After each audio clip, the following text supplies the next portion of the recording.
want a war? You're gonna get one.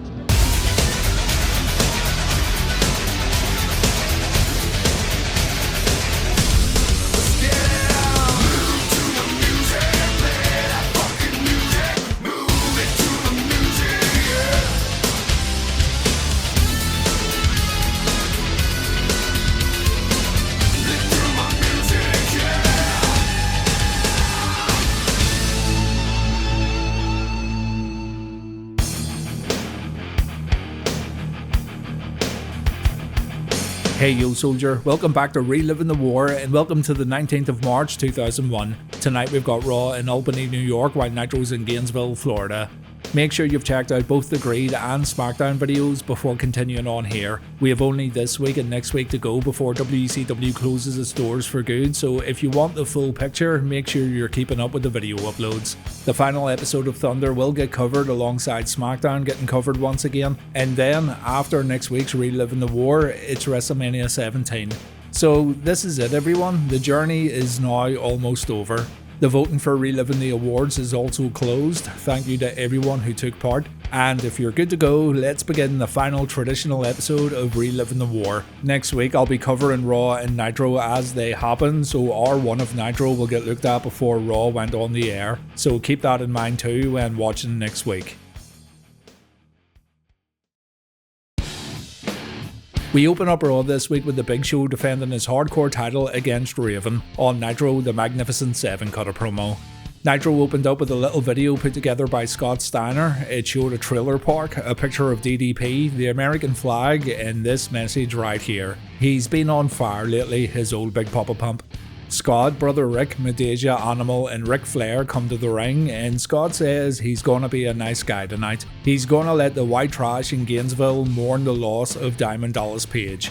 Page is now on the outside looking in just like Sid, Kevin Nash, Sting and Goldberg, and Scott's gonna go down as the greatest world champion of all time. Never before has a world champion beat people up the way Big Papa Pump beats people up, so the folks in this arena need to get on their knees and pay homage to the genetic freak. Ric Flair says the outcome of Steiner vs Page last night was a given. Nobody should have doubted the champ, but people did doubt if Ric Flair and Jeff Jarrett could beat Dusty and Dustin Rhodes. Flair says, for those who didn't see it, Flair and Jarrett destroyed the Rhodes family at Greed, but that's a blatant lie. The Rhodes boys appear on the Titantron. Dusty says Jarrett kissed his ass last night, and tonight Ric Flair will kiss the big white ass of the American dream. Dusty then reveals that there's someone who wants to fight Scott, someone wants him real bad, and that person is Booker T. Booker T comes out to the stage and Scott says he beat Booker up so bad that Booker T forgot where the barber shop was. He has been quite funny these past few weeks, you gotta admit. Booker finds it funny that Scott completely stopped talking about him the moment he came back to WCW. Booker's here for the WCW title, and as for Flair, Flair needs to save the drama for his mama because Booker T spoke to the man. Who the man is, we don't know, but Flair and Scott must come to the ring again in 1 hour's time and all will be revealed. Animal heads back to watch the little footage caught of Buff Bagwell's attack at Greed, and the boys come to a conclusion. This must have been the work of Lex Luger. They think it's Luger who's been attacking everyone in the Magnificent Seven, so Buff's little cameraman's ordered to follow Lex all around the building tonight and get some evidence. A bit later on, the cameraman finds Lex knocked out in the dressing room. Clearly Lex isn't the culprit, so Animal and Buff come up with another theory. It must be Rick Steiner. It's like a fucking Scooby-Doo mystery, isn't it? The hardcore match on Raw began with Raven getting his foot caught in the top and middle ropes. Don't you just hate it when that happens? Show has to help Raven out of this little predicament and he gets thanked with a trash can to the face. Big Show then dominated the match and he paid tribute to Reliving the War legend Davey Boy Smith with a running power slam. But then Big Show got an unexpected visitor, an unexpected monster named Kane. Big Show attacked Kane from behind on SmackDown, and now the Big Red Machine's looking revenge and also the hardcore title, seeing as he's brought his own referee. The Big Red Machine brings the steel steps into the ring and Big Show takes a shot. He then lines up a chokeslam, but luckily for Big Show, Raven intervenes. This allows Kane to go upstairs though, and when Big Show goes for the final cut on Raven, he ends up taking a diving clothesline, and Raven immediately covers Big Show afterwards to reclaim his hardcore belt. Not satisfied with just winning his title once again, Raven attacks Kane. Kane is not able to get his hands on the new champion, but no one hurts the Big Red Machine and gets away with it. Raven runs away while Kane gives chase, and this is a storyline that will continue into WrestleMania 17. The Rock's waiting for Steve Austin backstage. Rock took a stunner last week on Raw, he took another on SmackDown, and Rock's annoyed that Steve Austin's flight has apparently been delayed. Rock tells Coach to go to the airport, wait for Austin, and as soon as he gets off the plane, he has to tell Stone Cold that The Rock's waiting for him, and that idiot Coach does it too. Next on Raw, Shane McMahon's going to cut a promo while Nitro presents Jason Jett vs Disco Inferno, and it looks like WCW are putting a lot of faith in Jason Jett, what with him getting back-to-back TV matches and a surprise match at Greed last night. It also looks like Disco and Mike Sanders are going to be a team after partnering up on Thunder last week, and Disco makes it official by calling Sanders his new partner and his new best friend. Isn't that nice? Disco wants to beat Jason Jett because Alex Wright failed to do so on Thunder, and I think Jason legit confused Disco with his spinning drop toe hold right here. Jason follows up with a backflip. We then see a sit-down hip toss from the newcomer and a big sit-down powerbomb. Disco's being taught a lesson here, so Mike Sanders has to get involved and Jett takes a cheap shot on the outside.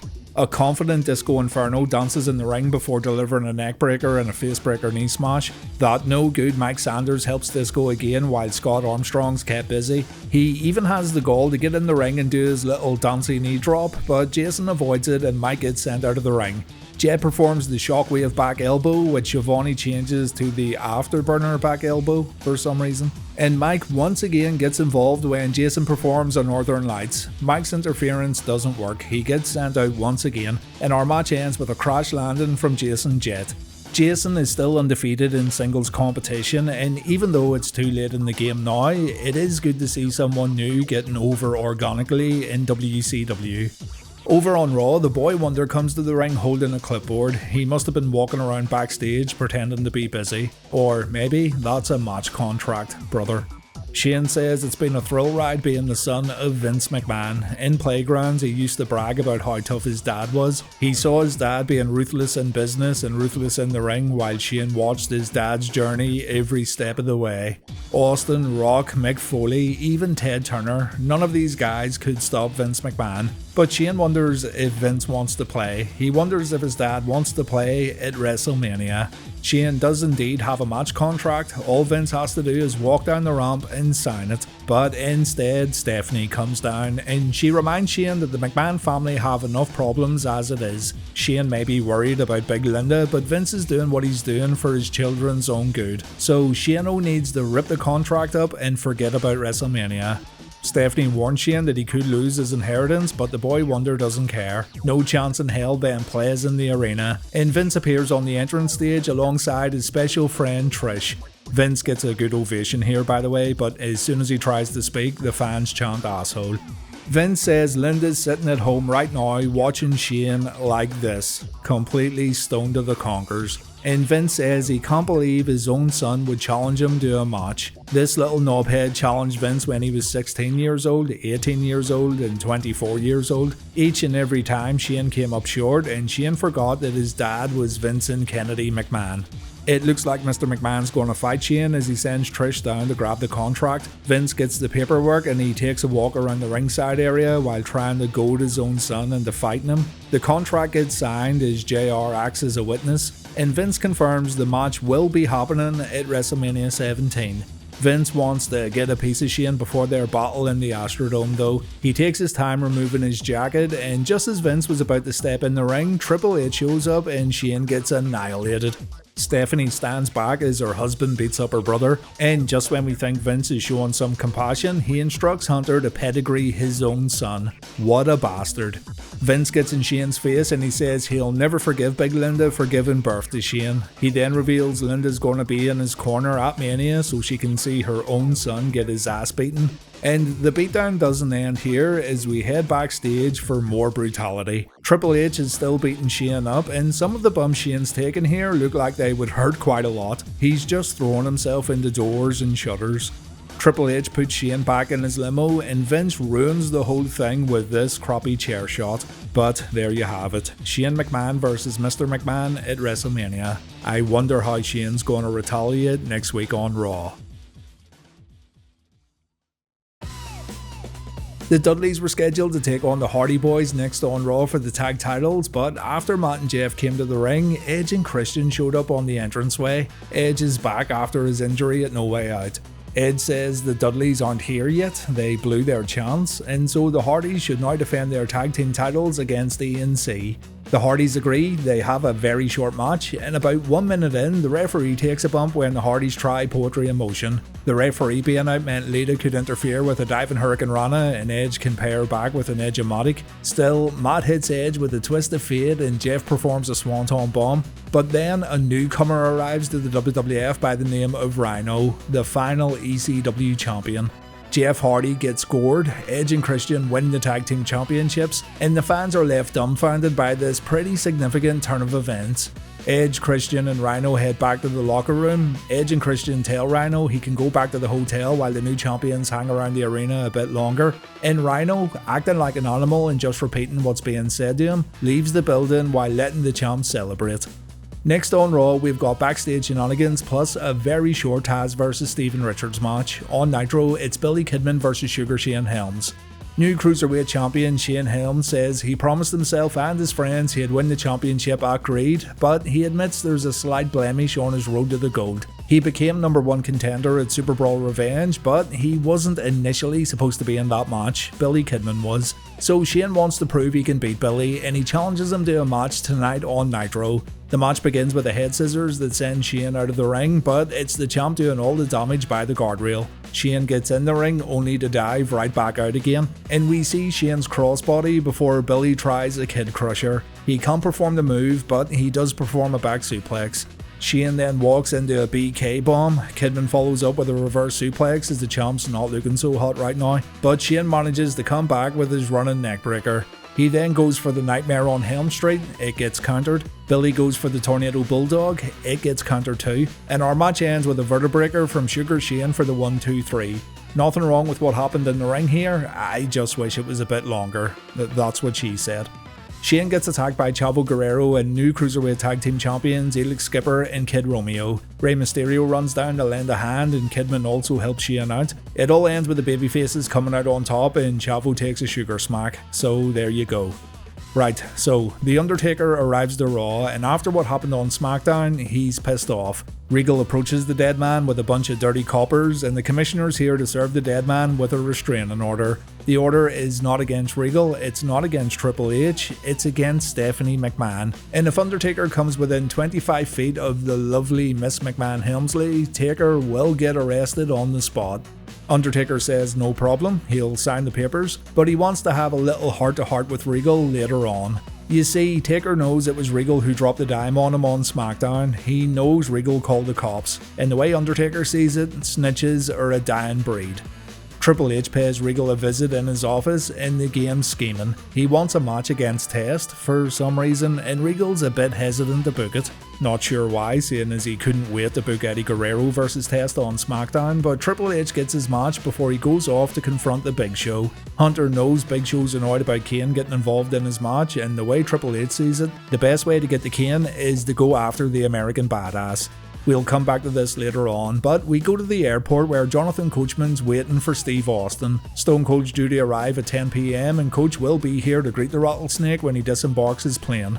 Imagine getting off a flight and the first thing you see is the fucking Coach. And then we go to the ring where Tazz and Steven Richards are going to have a quick match, and when I say quick, I mean just over a minute. Stevie gets suplexed out of his cheap little shoes and Val Venus gets in the ring to help his RTC comrade. This results in both Venus and Richards getting put in the Tazz mission, but the boys regroup and they start beating Tazz up.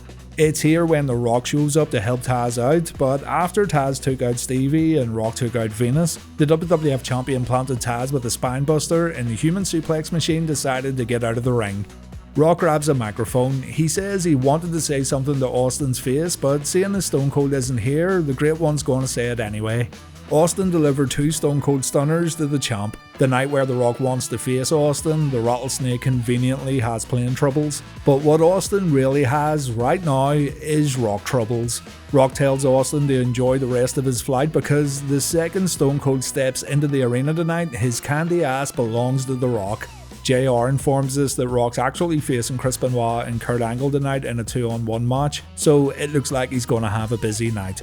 The Dudleyz show up at the airport and they explain that someone cancelled their reservations. They believe they still have a WWF Tag Team title match and they don't listen when Coach says their match has already happened.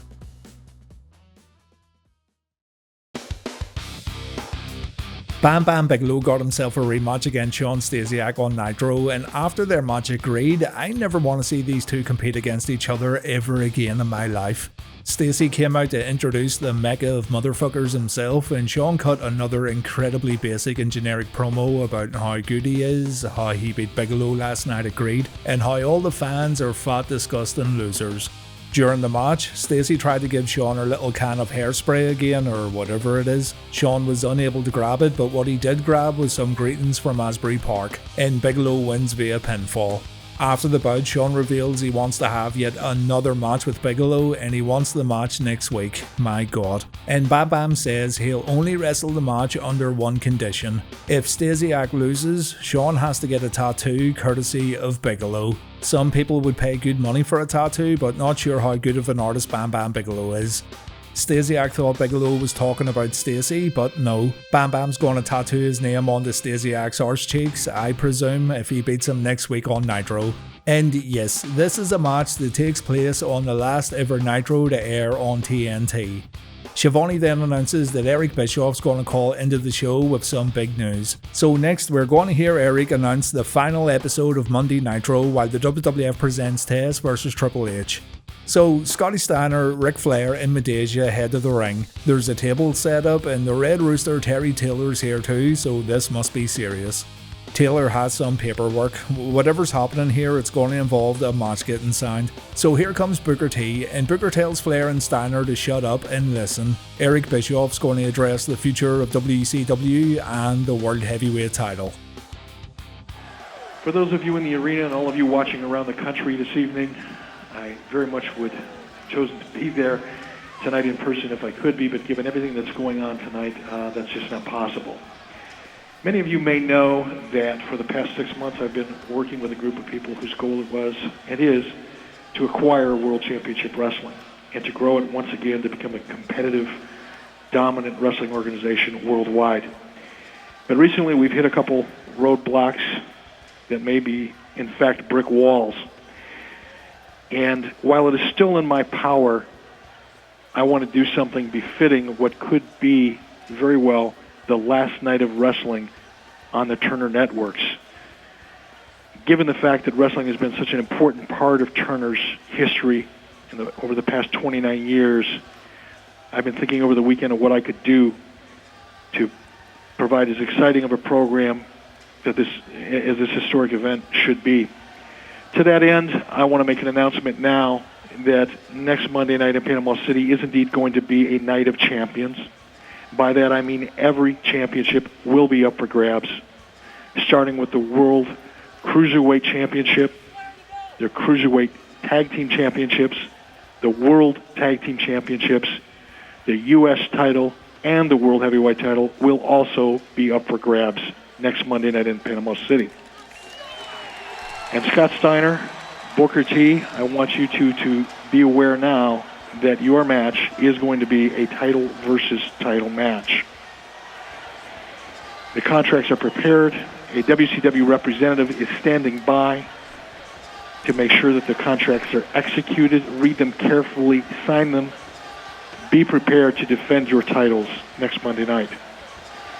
And also, given the historic nature of this occasion and my relationship with this company for nearly 10 years, I want to personally extend an open invitation to any former, and I mean any former, World Heavyweight Champion in WCW to join us in Panama City. And don't be afraid to bring your boots with you. Lastly, Ric Flair, you and I have had a very rocky relationship over the past 10 years, and while I have a tremendous amount of respect for you and what you've done in wrestling history and what you've done for WCW for so long now, I want to make sure that in your case, a promise made is a promise kept. And Ric Flair, it is in your best interest this evening to kiss Dusty Rhodes' ass. That being said, I'll see you all in Panama City next Monday night, the Night of Champions. Thank you. I've often wondered why Eric Bischoff was made some sort of authority figure here with the power to book matches, seeing as he also fully admitted to hitting a brick wall when it comes to acquiring WCW, but nonetheless, fans around the world now know that it's over. Next week's Nitro will be the final episode, and it sounds like the higher-ups want to switch the belts around before the doors close. Keep in mind that everyone was in the dark from a creative standpoint. No one knew what was going to happen next week until they were getting ready to compete. We'll talk about this more next week, but Scotty signs the contract and he cheap shots Booker before Book can sign. When Booker fights back, Steiner goes on a rampage with his big lead pipe. He beats up Booker, he beats up 10 security guards and 3 referees in total. But thankfully Booker wakes up and he puts an end to the chaos by hitting Scotty with an axe kick. The champ gets out of the ring before Booker can use his own lead pipe against them, and Booker signs the contract. He then tells Scott that next week in Panama City Beach, Scott shouldn't hate the player, he should hate the game, because Booker T's going to have 2 belts when the final Nitro goes off the air. History in the making, ladies and gents. Truly a landmark announcement and one of the most gut-wrenching announcements ever made to fans of WCW. Speaking of gut-wrenching, it looks like Triple H wants to be Test up again because, I don't know, he gets a lot of joy out of beating up Big Andy. We don't get a terrible lot of action here though because Hunter gets a few visitors, but in the short amount of time we got, Hunter took a back elbow and he got planted with a full Nelson slam. At this point, Hunter had enough and he threw Test out of the ring, but I stand corrected, Test got in way more offense here than I thought he would have, all 2 moves. The Undertaker's music plays in the arena and the dead man begins walking down the ramp. He's closely followed by the Big Show, who's closely followed by Kane. Clearly Triple H expected this and so did the Undertaker. So the game has to rely on the fact that Taker can't come within 25 feet of Stephanie McMahon, and Stephanie's standing pretty close to the ring right now. So Undertaker sends Kane down to ringside and the big red machine chases Stephanie through the crowd. Those 25 feet have been well and truly cleared and now Triple H has a problem. Taker removes his jacket, he slowly walks down to the ring, he stands on the apron and he removes his hat before getting inside the ropes to give Triple H a lesson. Taker throws right hands, and when Triple H tries a facebreaker knee smash, the dead man no-sells it. The crowd goes crazy when Undertaker lifts Triple H up for a chokeslam, but the Big Show comes to the game's rescue and Hunter manages to escape. Test gets in the ring, for some reason, and the Undertaker decides to chokeslam him instead. So what happened to Stephanie McMahon? Well, Kane's got her lifted above his head and he's about to dump her from a staircase. In all seriousness, I'd be absolutely shitting myself if I was in Stephanie's position right here, so fair play to her. Kane manages to keep her steady for a solid minute here while The Undertaker negotiates a little with William Regal. And what The Undertaker and Kane want is very simple. Kane wants the Big Show at WrestleMania, something Regal agrees to right away, and The Undertaker wants a match against Triple H at WrestleMania. Regal says he can't do that. Taker tells Kane to throw Stephanie and presumably shatter her skull into tiny little pieces. And when Regal realizes The Undertaker isn't bluffing, he decides to give the American Badass what he wants. Buff Bagwell informs Jeff Jarrett and Ric Flair that the dog-faced gremlin is the prime suspect of their little investigation. So Buff, Lex and Road Warrior Animal are going to pay Rick a little visit. Flair doesn't care, he's more concerned about having to kiss Dusty Rhodes' ass later tonight. And Bagwell says this is a joke. The Magnificent Seven are supposed to be the elite faction of WCW and they're currently falling apart. Next on Nitro, we've got M.I. Smooth vs Chris Kanyon. On Raw, it's Grandmaster Sexay and Steve Blackman taking on Just Incredible and X-Pac. And this time, Smooth was a bit better prepared to take on Kanyon. Chris got his ass handed to him both in and around the ring, but a low blow put him in the driver's seat for a moment. A Russian leg sweep put Smooth on the mat as the commentators can't get over what they just heard from Eric Bischoff. But Chris is keeping focused right now with a back body drop, a few elbow drops and another low blow. Chris performs his slingshot elbow drop before Smooth comes back with a hair pull takedown. The big man has a bit of trouble performing an inverted atomic drop, though he gets there in the end. Kanyon then gets dropped with a powerbomb, and we see a big splash that flattens Kanyon on the canvas. Smooth runs into the ring post, which allows Chris to go out and grab a chair. While the ref tries to stop Chris, Road Warrior Animal shows up for no reason at all, and he hits Smooth with a DDT. Kanyon gets in the ring, he wins the match via pinfall, and Ernest Miller shows up to get a piece of both Kanyon and Animal, as the commentators are just as confused as everyone else. Why is Animal helping Kanyon? Miller challenges these two to a tag team match on Thunder, so that's a match we can look forward to later in the week. You may laugh and say, yeah, I'll be skipping over that one, but it is the last time we'll see these guys competing in a WCW ring. Backstage, Dusty Rhodes has ordered another 240 burritos. Jeff Jarrett felt the aftermath of Dusty's pre-match meal last night agreed, and tonight Ric Flair's going to get the same treatment. Dream's going to eat every one of those bad boys, and each one will add a little more spice to the American Dream's big wide ass. If you watched the SmackDown video, you would have witnessed the birth of a new tag team, Steve Blackman and Grandmaster Sexay. You'd also know that Blackman lay out some ground rules and Christopher has to clean the dojo twice per day for the next 20 years. But it looks like the Grandmasters picked up a few new fighting techniques while working at the dojo too. After taking care of Credible, Blackman comes in to show the Grandmaster some sick new moves. X-Pac's in now and Stevie flattens his opponent before hitting him with a sidekick. Some dirty double teamwork sees Sensei Blackman get his nutsack smashed into the ring post, but don't worry, Steve's balls are made of chromium and Steve felt no pain. The Bronco Buster hurt Steve way more because a legit master of the universe shouldn't be subjected to such hijinks, which, by the way, are the worst kind of jinx. So Steve performs a double clothesline and he lets the Grandmaster take over for a while just to see if he can get some revenge. Sexay does well here, dishing out insecurities and power slams as he fires up. The match then breaks down with all four men in the ring, and when the Grandmaster goes for the hip hop drop, Albert gets involved and Sexay takes a Baldo bomb. Just Incredible then wins via pinfall, so a bad night for the Grandmaster and the Sensei. They do have a chance at revenge when a rematch takes place on the WrestleMania edition of Sunday Night Heat, and I will be covering that match when looking at Mania 17. Ivory's going to talk about her upcoming WrestleMania match against China next on Raw, while Nitro presents Rick Steiner vs Konnan. Now, this Steiner vs Konnan match is quite infamous. Both men have talked about the match through shoot interviews and in Konnan's podcast, but basically Rick took liberties with K-Dog here. Apparently, Rick felt that Konnan legitimately hurt Lex Luger during a Magnificent 7 brawl, and so he went to work on him.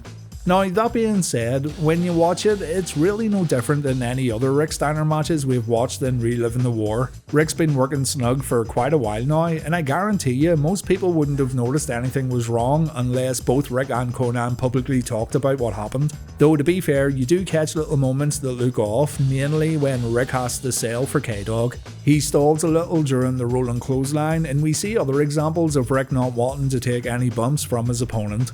Honestly, I've seen Rick dish out bigger beatings, and it's nothing you really need to hunt down and check out for yourself. Though it is kind of funny that Shane Douglas was supposed to interfere and he ended up getting to the ring a little late, therefore prolonging Konnan's suffering at the hands of the DFG. Shane eventually shows up and he hits Rick with his cast. The referee throws the match out and Rick decides to continue beating down Konnan. So top WCW megastar Hugh Morris runs down to help his Dungeon of Doom comrade out, and it ends with Rick taking a power slam. More of a curiosity match than anything else really. Rick then goes backstage where Buff, Animal and Lex accuse him of being the man responsible for these attacks against the Magnificent 7. Of course, Rick denies it. I mean, he was never going to admit to it, was he? And Rick walks away so he can cool down a little. You really should have cooled down before fighting Konnan tonight, mate. Before we go to the ring for Ivory's promo, the Dudleyz arrive to Raw and they tell Regal they're here for their title match. When the commissioner says the match already happened and the new tag team champions are Edge and Christian, the Dudleys say Regal's supposed to be a man of the people and therefore he should give the people what they want and still let the Dudleys compete tonight for those championships. Regal relents and he grants the Dudleys their match, so E&C will be competing again in just a moment.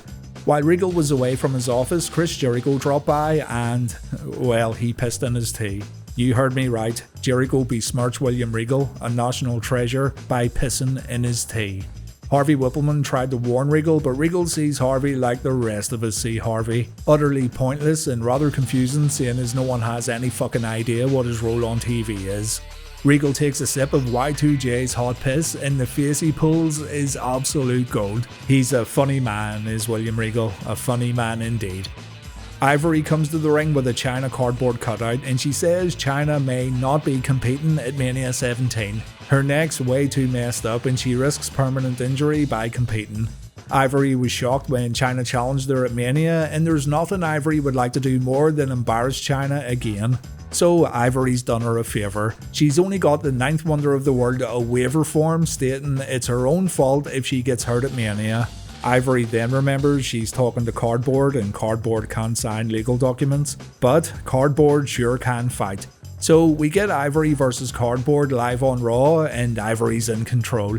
I was just about to say the Cardboard can't sell for shit, but it then takes a mean piledriver and I have to eat my words. The Cardboard is a true workhorse, future IC champion written all over it. China makes her return. She gets a tremendous ovation as she walks down to the ring, and Ivory gets dropped with a DDT. China then picks up the waiver and she's just about to sign it, but the right to censor show up and she has to get out of the ring. China's back, ladies and gents. The fans are really happy to see her. Let's hope this comeback plays out better than the Royal Rumble 2001 comeback.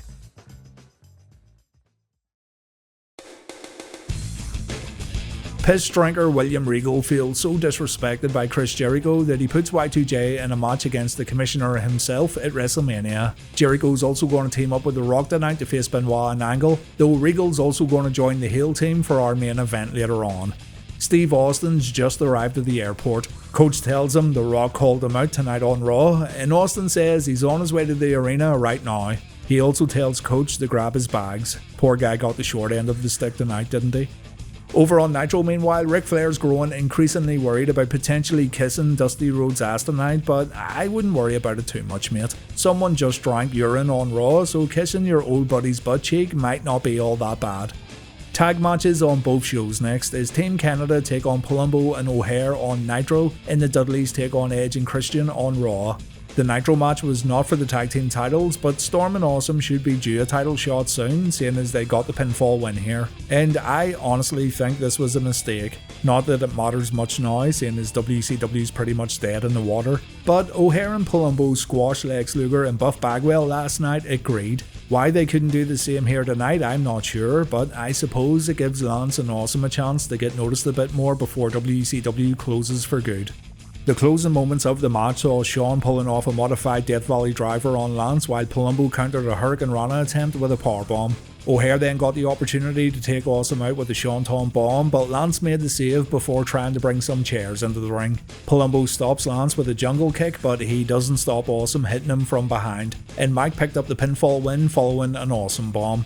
It just doesn't make sense for the champs to be so utterly dominant one night and so easily outsmarted the next. But that being said, the action in the ring was still pretty good, as you would expect from these four. Over on Raw, Edge is laying it into Devon as our second tag team title match of the evening gets underway. Remember, the boys don't have Rhino anymore to back them up, but both Edge and Christian are doing pretty well keeping Devon away from his corner.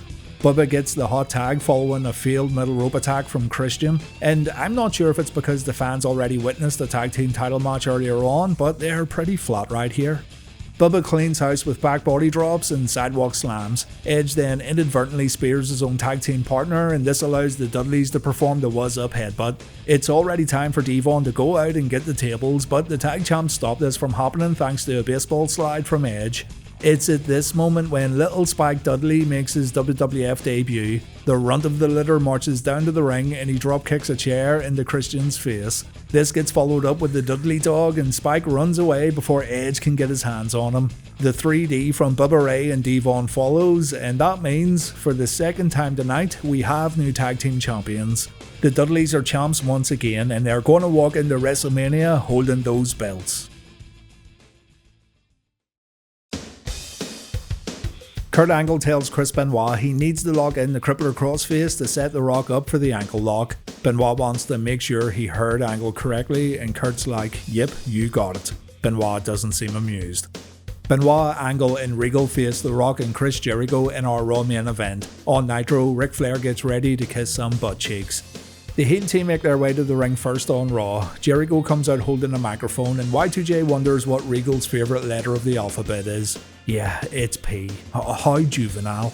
Little fuckers besmirching our great commissioner and it's not on, I tell you.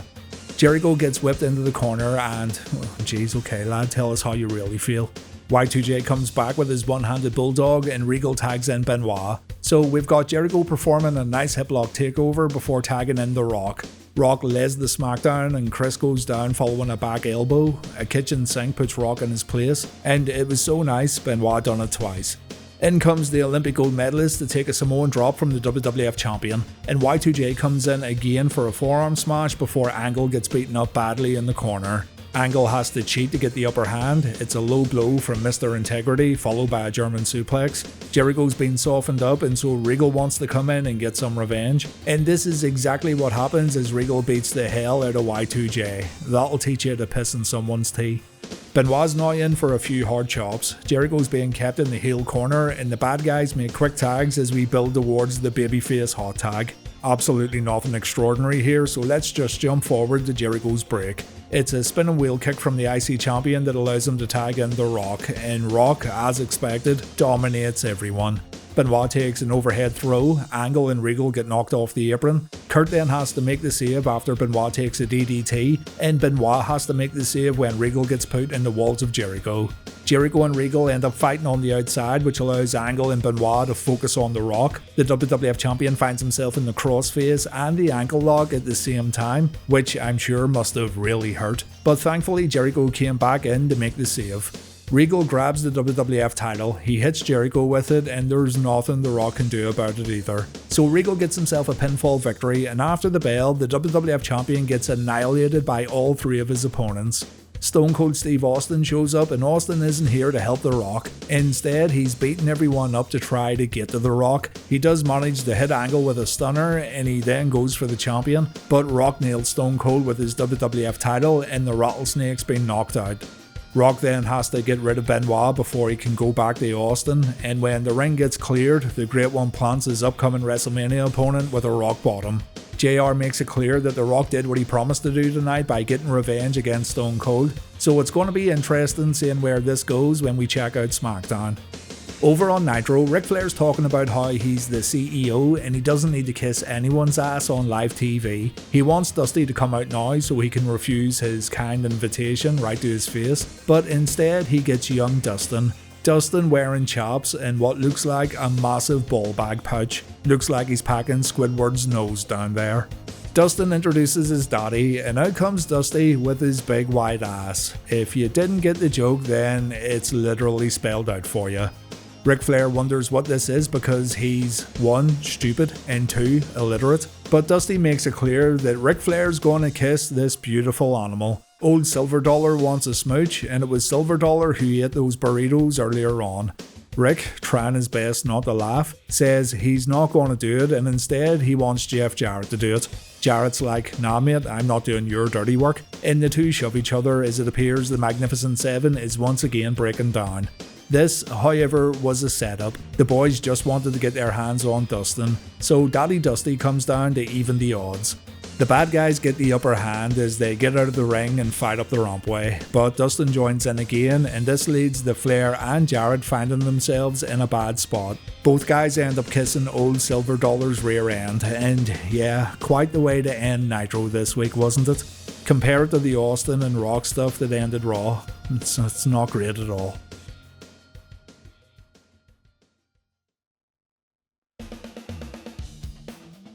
Raw wins Reliving the War this week. A lot of matches getting made for WrestleMania, a lot of stories coming together nicely to build towards the pay-per-view. And as for Nitro, well, this is what I consider the last traditional episode of Nitro, seeing as next week's show's run by the WWF, and they didn't do a great job tonight at all. It is historic for sure due to Eric Bischoff's phone call, and the news sends shockwaves through the wrestling world, but there's nothing else on Nitro this week that stands out. So Raw's on 170 points, Nitro's on 83, and we've got 25 ties. Raw dropped in the TV ratings this week with a 4.6 rating, Nitro stayed put once again with a 2.1. Next up, I'll be covering both Thunder and SmackDown before checking out the final Nitro. It's been a seriously busy couple of weeks here trying to get all this done, and it's just been finish one show, onto the next, finish one show and onto the next. But we're nearly done, everyone, and I will be happy that I completed all this in the final month when looking back. On the final episode of Thunder, we'll see Kid Cash taking on Jason Jett, a big 6-man cruiserweight tag team match, and the story of the Magnificent Seven's mystery attacker continues on. Over on SmackDown, we'll see Rhino and Spike Dudley in action. Chris Jericho faces Raven in a hardcore match, and that famous sit-down interview between Rock and Austin also takes place. A lot going down over these next few weeks, so as always, thank you so much for watching, and I do hope you stick around to see how it all ends. Have a good weekend, soldiers, and please take care.